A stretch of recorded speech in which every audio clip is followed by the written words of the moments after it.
Halfway down the long and windy road that stretched from the Air Court's capital city, Tangier, to the northern ice city of Phalius, news arrived on owl wings. Prince Thane's entourage slowed to a stop, horse hooves bumping against the rough, frozen ground. Lorcan rolled back his shoulders and sighed.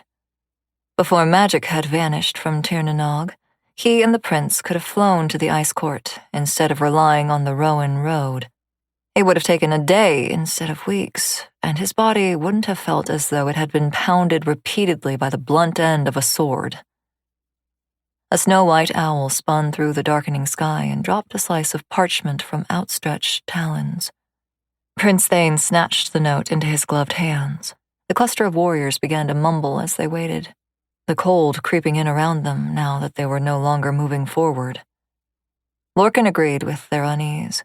He was not accustomed to these colder climates, and he felt every wisp of icy air in his bones. Thane scowled and crumpled the note. My spy inside the ice court reports that there is an issue with the betrothal.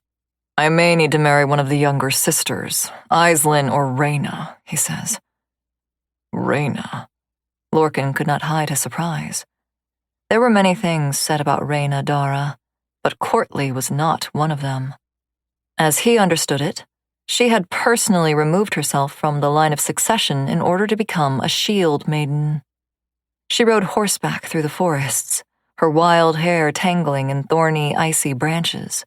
She fought in battles with a sword as tall as she.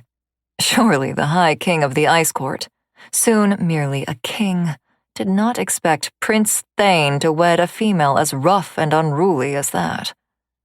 Although it could prove to be an interesting development. The hidden mark on Lorcan's right shoulder pulsed. He would have to get the news to the exiles immediately. Thane tossed the parchment over his shoulder.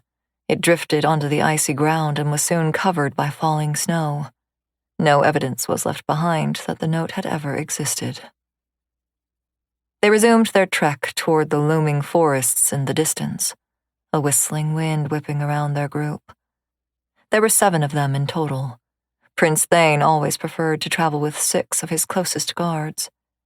They'd journeyed north for a week across the Airfey lands before passing the border into the icy tundra, and they still had another week on the road before they reached Phalius. This will not do, Thane said. I agreed to marry the eldest. She is a great beauty and understands what is expected from her as my betrothed. I fear Rhaena will run barefooted through the halls, the bottom of her dress stained with dirt. Aislinn might not be a much better option. I have heard she rarely leaves her chambers.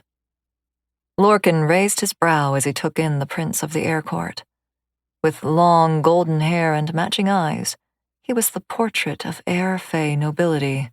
His ears were as sharply cut as his cheekbones, and an elaborate tattoo had been etched into his skin years ago, that of a leafless hawthorn tree, its naked branches stretching wide across his forehead. He lounged on his glistening black steed, his crown of twisting golden thorns askew.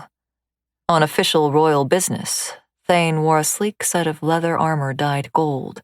However, he usually preferred a much more relaxed approach to daily dress.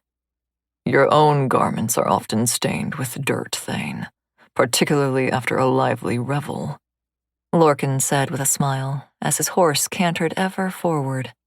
These past years, he had grown close with the prince, and Thane didn't seem to mind when Lorcan spoke freely to him. What would cause offense from anyone else, Lorcan could get away with. It put him in a perfect position to learn all of Thane's secrets. To keep listening to this audiobook, I've left you a link in the description so you can do it, at no cost thanks to Audible's 30-day free trial.